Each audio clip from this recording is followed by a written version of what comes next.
நான் கட்டாயம் எதிர்ப்பேன். பூனேரிக்கு முதல்ல நான் வரவணும்னு யோசிக்கிறேன்.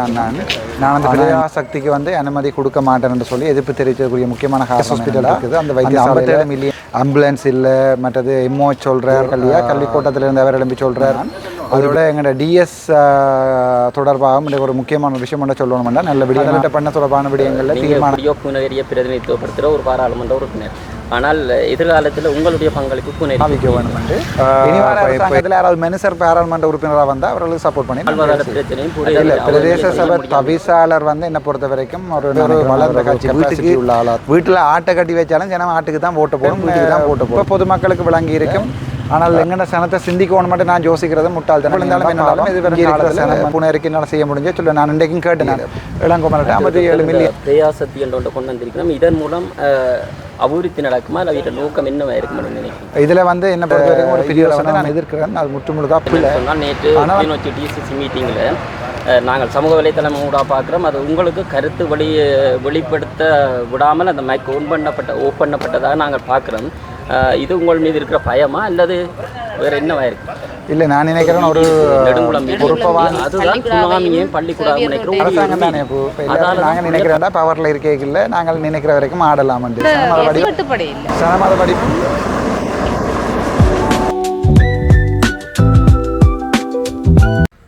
வணக்கம் அன்பான தாயக உறவுகளே, பிகேஎன் தாயகம் என்னும் யூடியூப் சேனலுடாக உங்களுடன் இணைந்திருப்பது என்றும் உங்களுடன் நைனேஸ். இன்றைய தினம் பூனகிரி பிரதேச ஒருங்கிணைப்பு குழு கூட்டம் நடைபெற்றது. இந்த கூட்டத்திலே கௌரவ பாராளுமன்ற உறுப்பினர் டாக்டர் அர்ச்சுனா அவர்கள் வருகை தந்து கலந்து கொண்டதுடன் ஒருங்கிணைப்பு குழு கூட்டத்தின் நிறைவில் ஆக்கபூர்வமான பல கருத்துக்களையும் எங்களுக்கு வழங்கியிருந்தார். அந்த கருத்துக்கள் தாங்கிய காணொலியோடு தான் நீங்கள் தற்போது இணைந்திருக்கிறீர்கள். தொடர்ந்தும் எங்கள் காணொலியோடு இணைந்திருங்கள். முன்மொழிஞ்சு எல்லாருமே சேர்த்து தான் கட்டியெழுப்ப வேண்டிய தனியாருக்கு நான் தனியாக மட்டும் எனக்கு படிவா தெரியாது. ஒரு இடத்துல காணி பிரச்சனை என்ன கூப்பிட்டீங்க அந்த இடத்துக்கு வந்தேன். அப்போ கோல் பண்ணேன். அப்போ அப்படி அப்போ இதில் வந்து ஒருத்தரையும் பெருசாக எனக்கு தெரியாது. ஆனால் ஏதோ ஒரு இதில் நீங்கள் கோல் பண்ணீங்க நான் அந்த இடத்துக்கு வரைக்கும் தெரியும். நீங்கள் என்ன மாதிரி தெரியாது. அப்போ அது நல்ல திட்டமாக இருந்தது. யார் பின்னோக்கிற வேறுங்க அரசு காணி இருந்தது. ஒரு முன்னாள் போராளி இருக்குது காணி மட்டும் ஒரு வேறுங்க எல்லாமே வசதி கொடுத்து கஷ்டப்பட்டாங்க போட்டுருக்கா இல்லை. அப்போ இதை வந்து நாங்கள் கிராமத்துக்குள்ள இதே சுற்றியோட செய்யப்படாமல் நினைக்கிறோமே அப்படிங்க. இதை வந்து நாங்கள் காசை பணத்தை சுருட்டிட்டு போனீங்க அல்ல இதில் காசை இந்தியா குப்பைக்கு போட்டுட்டு போகணும்னு நினைக்கிறேன். அப்போ இதை நாங்கள் நீங்கள் உங்களை பார்த்து உங்களை பக்கம் அரசு உங்களோட பொலிட்டிக்கல் இதுக்கு தானே. அப்போ அதுக்காக நீங்கள் உங்களை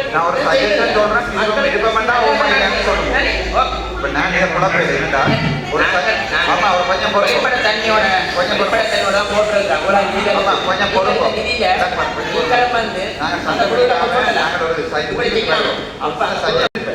அதெல்லாம் நான் சொல்றேன். நிதி ஒதுக்கீடு செய்த தொடர்பாக சொல்றோம் கொண்டு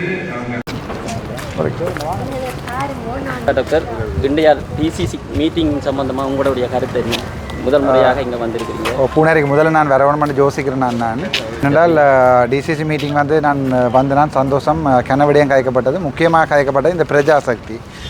நான் மற்ற பாராளுமன்ற உறுப்பினர் மாதிரி அரசியலுக்காக இந்த பிரஜாசக்தியை எதிர்க்க போகிறதில்லை.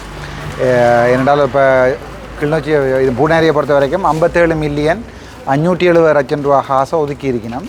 நான் அந்த பிரஜாசக்திக்கு வந்து அனுமதி கொடுக்க மாட்டேன்னு சொல்லி எதிர்ப்பு தெரிவிக்கக்கூடிய முக்கியமான காரணம் என்னென்னா அந்த 57 மில்லியனை சும்மா சின்ன சின்ன விடயங்களுக்கு மதவு போடுறது, குட்டி ரோட்டு போடுறது, வேலி கட்டுறது அப்படி இல்லாமல் பூனேரியில் பிரதேச வைத்தியசாலை இருக்குது, மற்றது பூனேரி பேஸ் ஹாஸ்பிட்டல் இருக்குது. அந்த வைத்தியசாலையில் ஆம்புலன்ஸ் இல்லை, மற்றது எம்ஓ சொல்கிறார், பிஹெச்எம்ஆர் மிட்வைஃப் மேர் வந்து பார்க்குறதுக்குரிய எந்த ஒரு வசதியும் இல்லை. சில வாடியில் தான் நம்ம மேலே பார்க்கணும். அப்படியான விடயங்கள். மற்றது இப்போ வலய கல்வி பணிப்பாளர் வலய கல்விக்கோட்டத்தில் அவர் எழும்பி சொல்கிறார் ஒரு பில்டிங் கூட இல்லையென்று. ஸோ அப்படியான விடயங்களுக்கு அதை பாவிக்க சொல்லி கேட்டான். அங்கே டாக்டர் மேர் வந்து எழும்பி சொல்லினோம் தங்களுக்கு மருந்துகள் இல்லை, ஈவன் ஓட்டில் போய் ஓட்டவும் செய்கிறதுக்குரிய ஓட்டரளி கூட இல்லை என்று சொல்லினோம். அப்படியான விஷயங்களுக்கு அந்த காசை பாவிக்க சொல்லி சொன்னேன். நான் அதோட எங்களோட டிஎஸ் தொடர்பாக ஒரு முக்கியமான விஷயம் மட்டும் சொல்லணும்னா நல்ல விடியமாக நடத்தியிருந்தவர் அந்த மீட்டிங்கை. ஆனால் என்ன பிரச்சனைன்னு சொன்னால் இந்த எஸ்எல் கிரேட்ன்றது டிஎஸ்க்கு தெரிஞ்சிருக்க வேணும். ஒரு எஸ்எல்ஏஎஸ் ஆஃபீஸர் ஒரு டிஎஸ்ன்றவர் வந்து எஸ்எல் கிரேட் 0 அல்லது 1 பெரும்பாலும் இல்லை, 0 தான். ஆனால் மற்ற கிரேட் இப்போ ஒரு டாக்டரை பார்த்தீங்கன்னா எஸ்எல் கிரேட் 2 ஆகவே அவர்களுக்கு கதிரை ஒதுக்குறதுல வந்து முன்னுக்கு வந்து கொடுத்துருக்கணும். அதில் பின்னுக்கு கொண்டே கதிரையை கொடுத்துருப்பினோம் டாக்டர்ஸ் மாதிரி. அது வந்து நான் நினைக்கிறேன் அவ்வளோ பெரிய ஒரு ஆரோக்கியமான வேலையாக இருக்குமென்று நான் நினைக்கிறேன். அடுத்தடுத்த மீட்டிங்கில் அது மாற்றணும். அதை விட கணக்க விடயங்கள் இதில் நாங்கள் கதைச்சினாங்கள், விஷயங்கள் இதில் டிஸ்கஸ் பண்ணினாங்க.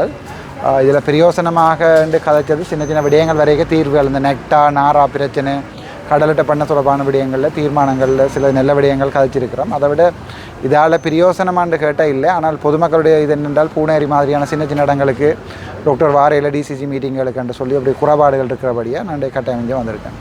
நீங்கள் இப்படியோ பூனேரியை பிரதிநிதித்துவப்படுத்துகிற ஒரு பாராளுமன்ற உறுப்பினர், ஆனால் எதிர்காலத்தில் உங்களுடைய பங்களிப்பு பூனேரிக்கு எப்படி இருக்கும்? இப்போ ஒரு எதிர்க்கட்சி பாராளுமன்ற உறுப்பினராக அரசாங்கம் செய்கிற வேலையில் இருக்கிற சரி பிள்ளைகளை கதைக்கிறது மட்டும் தான் என்னால் செய்யலும். சில நேரத்தில் 2029ஆம் ஆண்டு நான் எலெக்ஷனில் நின்றா, நான் பார்லிமெண்ட் எலெக்ஷனில் நின்றா அல்லது அரசியலில் நின்றா, அந்த நேரம் இப்படியும் நான் சனத்துக்கு நல்லது செய்யணும் என்றால் வார அரசாங்கம் இதென்றாலும் அரசாங்கத்துக்கு இந்த அரசாங்கத்துக்கு மேக்ஸிமம் சப்போர்ட் பண்ண விளங்குறேன். ஆனால் இந்த அரசாங்கத்தில் இருக்கிற சில சமயங்களுக்கு விளங்குறையில் எப்படி அந்த காசுகளை பாவிக்க வேணுமென்று இனி வார அரசாங்கத்தில் யாராவது மனுஷர் பாராளுமன்ற உறுப்பினராக வந்தால் அவர்களுக்கு சப்போர்ட் பண்ணி நான் வேலை செய்வேன். மற்ற பூனேரி பிரதேசம் கிளிநொச்சி மாவட்டத்தில் மிக பின்தங்கியே இருக்குது. ஆனாலும் ஒரே ஒரு தமிழ் கட்சி தான் நெடுகளுமே இந்த பிரதேச சபையை ஆட்கொண்டு இருக்குது. ஆனால் அது ஏன் இந்த அடிப்படை மக்களுடைய வாழ்வாதார பிரச்சனையும் இல்லை, பிரதேச சபை தவிசாளர் வந்து என்னை பொறுத்த வரைக்கும் ஒரு நினைக்கிறேன் அவர் ஒரு கெப்பாசிட்டி உள்ள ஆளாக தான் இருக்கிறார் நான் பார்த்த அளவில். ஆனால் அவன் இந்த கட்சி என்ற பிரச்சனையில் இப்போ பாராளுமன்ற உறுப்பினர் ஸ்ரீதரன் இருக்கிறார். அவர் பூனேரி பிரதேச சபைக்கு வாரையில் அவர் ஒரு வளர்ந்த கட்சி. வீட்டில் ஆட்டை கட்டி வச்சாலும் ஜனம் ஆட்டுக்கு தான் ஓட்ட போடும், வீட்டுக்கு தான் போட்ட போடும். அதால் எங்களுடைய சனத்தின் அது ஒரு சாபமாகவே போயிட்டு இந்த கட்சி சின்னத்துக்கு வீட்டுக்கு போடுறன்றது தமிழ் தேசிய கூட்டமைப்பில் இருந்து அப்படியே இலங்கை தமிழரசு கட்சிக்கு வந்து நான் நினைக்கிறேன் ஸ்ரீதரன் போன்ற பாராளுமன்ற உறுப்பினர்கள் இந்த இடங்களில் போய் பார்த்து செய்ய வேண்டிய தேவை இருக்கிறால் பிரதேச சபையில் நாங்கள் போட்டிவிட்டால் கூட எனக்கு ஒரு சீட் தான் வந்திருந்தது, அதான் ஒரே ஒரு சீட் தான் வந்திருந்தது. ஆகவே நான் நினைக்கிறேன் இப்போ பொதுமக்களுக்கு விளங்கி இருக்கும் பிரதேச சபையில் ஸ்ரீதரனாக்களோ யாருமோ இந்த பிரதேச மீட்டிங்களுக்கு வாரையில். ஆனால் எங்கள்ட சனத்தை சிந்திக்கணும் மட்டும் நான் யோசிக்கிறது முட்டாள்தனம். என்னென்னா பாவம் இங்கே இருக்கிற சனம் வந்து ஏதோ ஒரு வீட்டுக்கு போட்டுவிடுவோம்ன்ற அப்படி ஒன்று இதில் தான் இருக்கிறதால எங்களால் ஒன்றும் செய்யலாமல் இருக்குது. ஆனால் எனக்கு ஓட் விழுந்தாலும் என்னென்னாலும் எதிர்வரும் காலத்தில் பூனேரிக்கு என்னால் செய்ய முடிஞ்சு நான் இன்றைக்கும் கேட்டேன். நான் இளங்கோமல்கிட்ட 57 மில்லியன் 570 லட்சம் இருக்கின்ற ஒரு தோல் தொழிற்சாலை என்ற காட்டினா ஒரு 300 பேருக்கு வேலையை கொடுக்கலாம் தானே.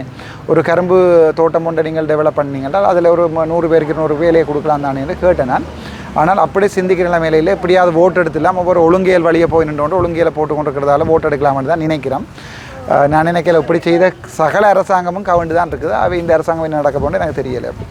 மற்றது டாக்டர் இந்த பிரயாசக்தி என்ற ஒன்றை கொண்டு வந்திருக்கிறோம், இதன் மூலம் அபிவிருத்தி நடக்குமா இல்லை வீட்டை நோக்கம் என்னவாக இருக்கும்னு நினைக்கிறேன்? இதில் வந்து என்னை பொறுத்த வரைக்கும் ஒரு பிரயோசனம் இல்லாத வேலை என்னென்னா நான் நினைக்கிறேன் இதால் அபிவிருத்தி செய்ய இயலாது. இப்போ என்னை பொறுத்த வரைக்கும் எள்ளி ஒவ்வொரு இடத்துக்கு காசை தெளிக்கிறதால எங்களால் எதுவுமே செய்ய இயலாது. இதுதான் என்னுடைய கருத்து. நான் நினைக்கிறேன் பெரும்பாலும் ஒரு தூர நோக்கோடு தான் அபிவிருத்திக்கு பணம் செலவழிக்கப்படும். முதல் இருந்த அரசாங்கம் என்ன செய்தது? தாங்கள் ஒரு கண்ட்ராக்ட் எடுக்கணும் பண்ணுறதுக்காக விரும்பின மாதிரி போட்டு கொண்டு வந்து பக்கத்தில் அங்கால இங்கால. இந்த அரசாங்கம் இப்போது கிடைக்கிற காசை கொண்டு வந்து தெளித்து கொண்டிருக்கிற எல்லா இடத்துல இருந்தும் கொஞ்சம் வாக்கு வரட்டும்ட்டு நான் பிரஜாசக்தியில் இந்த கட்டமைப்புகளில் இருக்கிற இதுகளை வந்து நான் எதிர்க்கிறேன். அது முற்றுமுழுதாக பிழை. ஆனால் அந்த காசை பூனேரிக்கு தாரதை நான் வரவேற்கிறேன். ஏன்னா அந்த காசு பாய்படம் தானே, அது எப்படி பாய்படும்ன்றதை நாங்கள் பூனேரி டிசிசி மீட்டிங்கில் தீர்மானிப்போம். டாக்டர் இறுதி அவர் கேள்வி என்னென்னு சொன்னால், நேற்று கிளிநொச்சி டிசிசி மீட்டிங்கில் நாங்கள் சமூக வலைத்தளம் ஊடாக பார்க்குறோம், அது உங்களுக்கு கருத்து வெளிப்படுத்த விடாமல் அந்த மைக் ஓப் பண்ணப்பட்டதாக நாங்கள் பார்க்குறோம். இது உங்கள் மீது இருக்கிற பயமா அல்லது வேறு என்னவாக இருக்குது? இல்லை, நான் நினைக்கிறேன் ஒரு பொறுப்பை வாய்ந்த அமைச்சராக நான் வேறொரு மாவட்டங்கள்லையும் இப்படி என்னொரு பாராளுமன்ற உறுப்பினர்கிட்ட மைக்கை ஓஃப் பண்ணி வச்சிருக்கிறத நான் காணல. நேற்று என்ன நோக்கி ஒரு விமர்சனம் சொல்லப்படுக நான் அதுக்குரிய பதிலை சொல்ல அமைச்சர் விடையில. ஆனால் என்னை பொறுத்த வரைக்கும் நான் சிங்களத்தில் கதைக்கிற கதை கிட்டத்தட்ட 4,62,000 வியூஸ் கூட போயிருக்குது யூடியூப்பில். அது எனக்கு இதில் இவேண்ட மைக்க வேண்டி தான் கதைக்க வேண்டிய தேவையும் இல்லை. அதோட நான் கதைக்கிறது நாடே பார்க்கணும். அமைச்சர் சந்திரசேகருடைய கதையை நீங்கள் இப்போ யூடியூப்பில் பாருங்கோ, என்னுடைய கதையும் பாருங்க இத்தனை சிங்கள மக்கள் பார்க்குறாங்க இந்த அரசாங்கத்தை உடைக்கிறதுக்கு என்னுடைய ஒரு 7 நிமிஷ இது காணும் நான் அரசாங்கத்தை உடைக்கணுமோ இவர்களை வீட்டுக்கு அனுப்பணுமோ யோசிக்கல இவங்களை திருத்தணுமோ இந்த அரசாங்கம் பார்த்துக்கு நானும் ஒரு வகையில் காரணம் இவங்க வந்தால் நல்ல மட்டும் நான் நினைச்சேன்னா நான் எனக்கு அந்த பொறுப்பு இருக்குது அரசாங்கத்தில் இருக்கிற பேருக்கு விலங்கையில் சனத்தினுடைய அதாவது பொதுமக்களுடைய அபிப்பிராயங்களை எப்படி வெல்ல வேணுமென்ற ஒரு இதில் விளங்காது அவை என்னை பொறுத்த வரைக்கும் நான் நினைக்கிறேன் என்றால் கொஞ்சம் யோசித்து நடக்க வேணும் இல்லை என்றால் ஒவ்வொரு அரசாங்கம் கவலைக்கு இல்லை சப்போர்ட் பண்ணாக்களுக்கு கவலை இப்போ போட்டு வாக்கு போட்டாக்கள் எங்களுக்கும் கவலை தானே இப்போ வேறு ஒன்றும் செய்யலாம் மதுரை பிரதேசத்தின் அபிவிருத்திகள் சில இடத்துல முக்கியமாக பள்ளிக்கூடாவில் பாரபட்ச முறையில் நடக்குது மினிஸ்டர் கிட்ட எது சொல்ல என்ன கடலோட பண்ண கொடுக்கும் வீதி புனரமைப்பு கேளுங்க இல்லை அது என்னென்றால் இது எனக்கு தெரியும் இங்கே இந்த பிரதேசங்கள் இந்த பிரதேசம் இந்த கட்சிக்கு போடுறது இந்த பிரதேச சபை எடுத்தவொடனே அவள் தங்கண்டக்கு வார்டு வந்த இடங்களை தான் செய்யணும் அது காலங்காலமாக அரசியல்வாதிகள் செய்யணும் சொன்னால் அங்கே ஒரு வீதி இருக்குது நெடுங்குளம் வீதி அதுதான்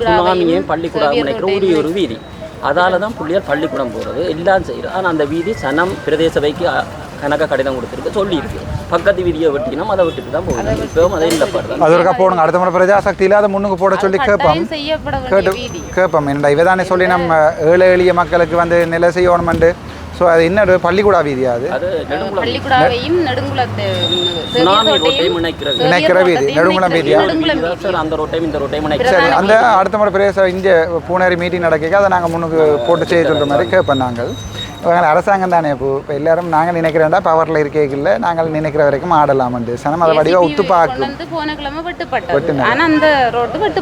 சனம் அதை வடிவா உத்துப்பாக்கும் ஓவரா ஆடினா சனம் அடுத்த முறை வேறு ஆளுக்கு ஓட் போடும் எல்லாருக்கும் எல்லாம் செய்யத்தான் வேணும் எல்லா ரோட்டுகளும் செய்யத்தான் வேணும் இதையும் முக்கியப்படுத்தி இருக்கோம் நாங்கள் அடுத்த முறை எனக்கு தெரியாத முதல்ல தெரிஞ்சிருந்தா டேக்கா வச்சிருப்பேன் அடுத்த முறை டிசி மீட்டிங்னா கொடுக்க ஞாபகப்படுத்தணும் நன்றி டாக்டர்